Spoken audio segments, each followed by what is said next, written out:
We have the pleasure to have with us Mirette Mabrouk, Senior Fellow at the Middle East Institute in Washington, where she also leads the Egypt and Horn of Africa program. Mirette, after the Iranian attack of October the 1st, Israel is preparing its retaliation. What could be the economic implications of a wider war between Israel and Iran? None of the implications are good. Right?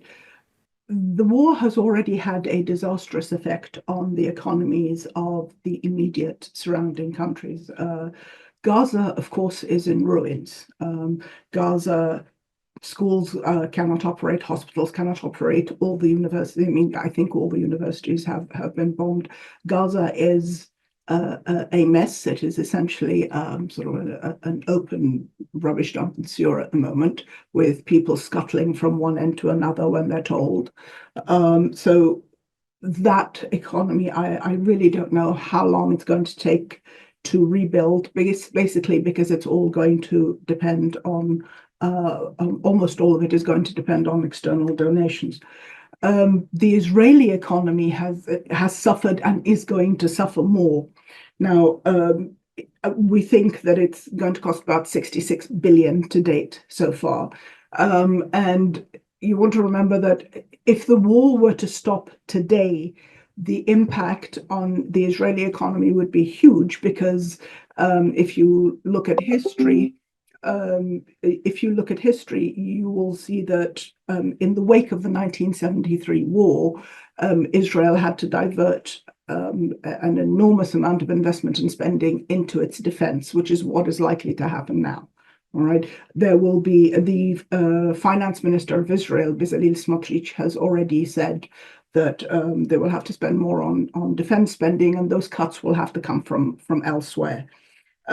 You are looking at a significant hit to the ability of the Israeli economy to grow, because you will have cuts to spending on health, on education, but more importantly, you are seeing a great many people leave the country. There has been a significant outflow of Israelis, and these Israelis are the ones, generally speaking, that are in the for example, the tech center, which has always been one of Israel's strengths, and the countries surrounding it, the Lebanese economy, and or Lebanon, which is essentially a sitting duck and really has nothing to do with this other than the fact that Hezbollah is based there. The economy is expected to contract by about 5%, which is a disaster to an economy that was already crippled on its knees. Egypt, over to the left, if one is looking at the map, Egypt is looking at a huge loss. The forecasts, if everything, if we continue with what they call a medium intensity conflict, although it does not appear to be medium intensity, but if we look at that, then you're looking at a drop of about 2.6 billion. Sorry, my apologies. If you're looking at a medium intensity conflict, then the Egyptian economy is going to contract by about 2.6%. It may go to 3% if the conflict gets worse. Already, tourism and the Suez economy has been hit. The Suez Canal has been hit. We'll come to that in a moment. But they're looking at a drop of, at absolute best, 9.9 billion, at worst, almost 14 billion. And again, this is an economy that was in serious trouble before, and was just attempting to get back on its feet. The Suez economy is the Suez Canal. I keep calling it that. The Suez Canal is, I think, one of the most obvious areas of concern, because it's seen its revenues drop by about 50% due to attacks by the Houthis in the Red Sea. And of course, those attacks are linked directly to the invasion of Gaza, according to the Houthis. Jordan, on the other side, is even more worried, because you have to remember that Jordan hosts more Palestinian refugees than any other country in the world. and the Israelis have accused UNRWA of being a quote-unquote terrorist organization, and the US has cut off funding. Now, this is disastrous because UNRWA helps support those 2 million refugees in Jordan. You have to remember, Jordan is a small country, and Jordan has in vain tried to say, well, the Israelis accused 12 employees with no proof yet, out of a workforce of 13,000 working for UNRWA, but still, that's likely to be disastrous on the global scene. If Israel clearly is going after Iran, and remember, this was one of the major concerns when this conflict started, that it would escalate. So Israel is clearly going after Iran, and the fear is that it will go after oil fields. If that happens, then oil and gas prices around the world are going to rise, leading to more contractions. It's fairly convoluted, but it is very, very, very bad business for everyone. How do you see the risk of escalation reverberating on Yemen and the Red Sea? The Red Sea has seen a direct correlation between the violence of the conflict and the economic well-being of not just Israel and the Palestinians, but the rest of the world. Most notable here, you're looking at violence in the Red Sea due to Houthi attacks.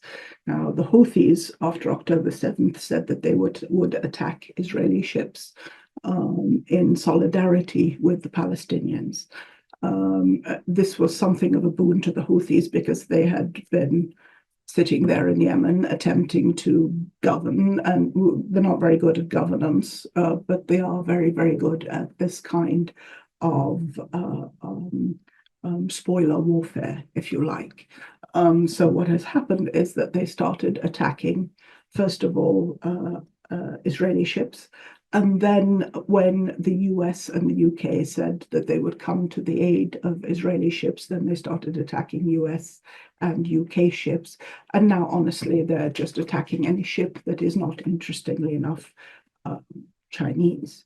Now, what that has meant is that one of the biggest losers in this fight has been Egypt. Egypt relies on the Suez Canal for much of its foreign revenue, and Egypt has seen the Suez Canal revenues drop by about 50%.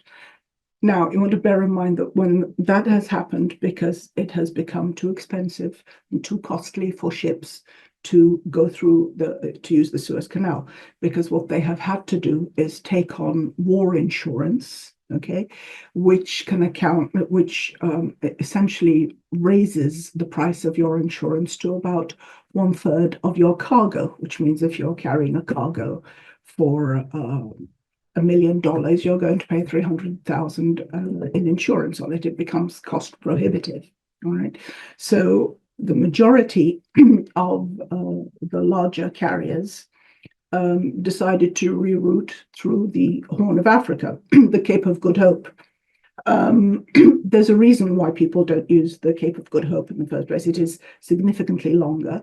It adds about 10 days to the journey, which has an effect on the kind of goods you can carry, but it also raises the price because you're looking at maybe over $100,000 a day in fuel for some of these ships. So it has been disastrous for everyone around. And you want to bear in mind that if the shipping companies start accruing losses, those losses will be passed on to the consumer, which means you have rising costs for just about everything that travels that path, which is about 12% of all global trade.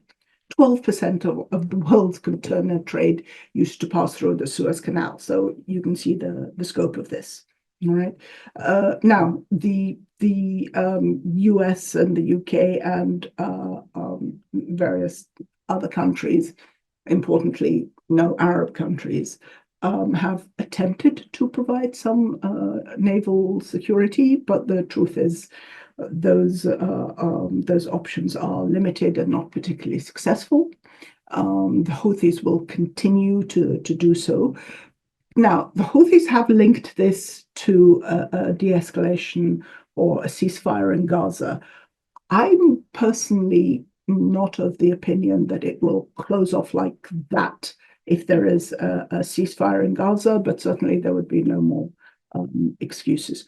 Arab countries, among them Egypt, which has, I think, the world's 12th largest navy, and certainly has the largest navy in the Red Sea and the Mediterranean, have not gotten involved because no Arab country wants to be seen as protecting Israeli ships under the circumstances with the carnage that is currently going on in Gaza. So you're looking at increased prices all round on goods that travel this route, and that is 12% of all of your global trade. How are the regional ramifications of the war affecting the prospects for economic cooperation in the region? The term regional cooperation at the moment is very much wishful thinking. Now, you have to remember that before this, there had been significant regional cooperation. Israel has long said that it is a small country surrounded by those who wish to destroy it, but in truth, no country would have been able to move against Israel ever since it made peace with Egypt in 1978. I mean, that was the end of that. Egypt and Israel have had a peace for almost half a century. Jordan made peace in the late 90s, mid 90s. The Abraham Accords honestly just codified cooperation that had already been ongoing, and normalization with Saudi Arabia was on the cards before Gaza. So the only people who were going to attack Israel were the non-state actors, specifically Hamas, because no matter how one feels about them, personally, it is easy to condemn what Hamas did on October the 7th, because no matter what your grievances, if you go after civilians, then you ruin your argument. But Palestine is under an occupation. It is under a brutal occupation, and the only people who are actively looking to attack Israel are the people that it occupies, and across the border, Hezbollah, where those attacks are linked to occupation. Now, of course, Iran here is the big spoiler. Iran is a spoiler for the entire region, and its proxies are many, so I'm not simplifying matters. But in truth, there had been an enormous amount of regional cooperation.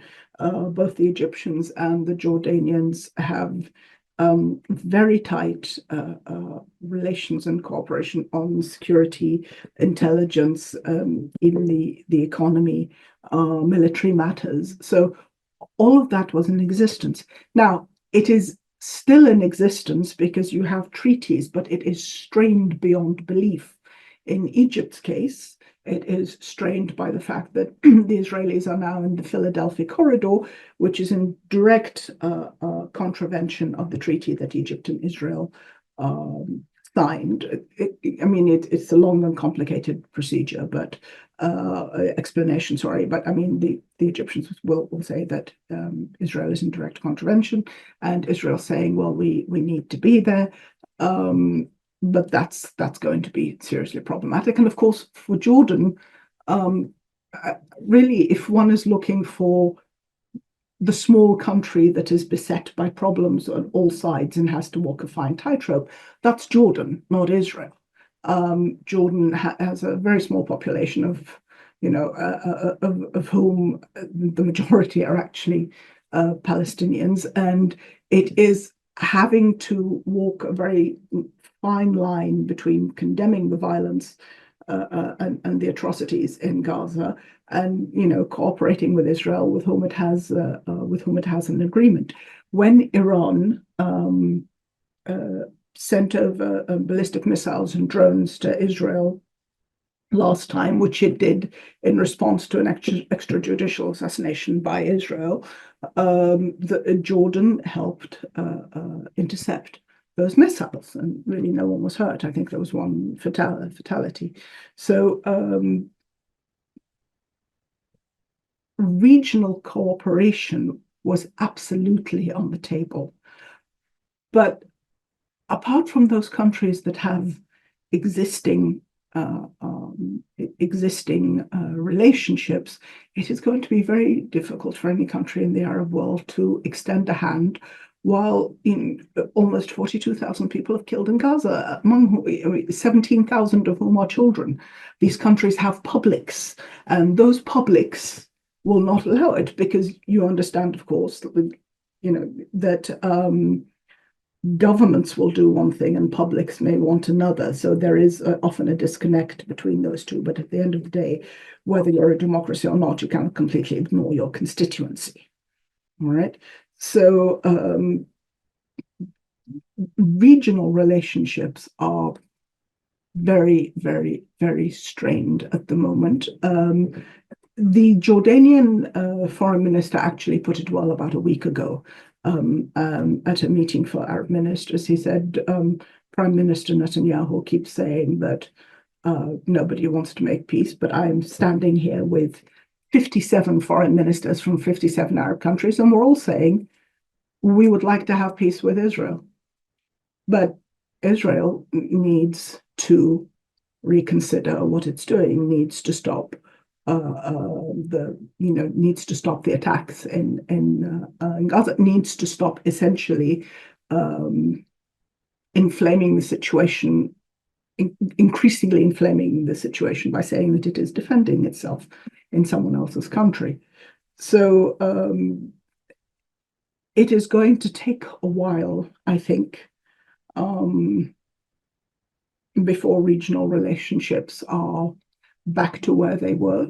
But I am fully convinced that if we have a ceasefire in Gaza, and if we have an honest attempt towards a two-state solution, because that is the only way out of this, no matter how far off it looks now. If anything should be clear to anyone, it is that the current situation is simply not tenable, despite Israeli attempts to push Palestinians into Egypt and Jordan. The situation is not tenable.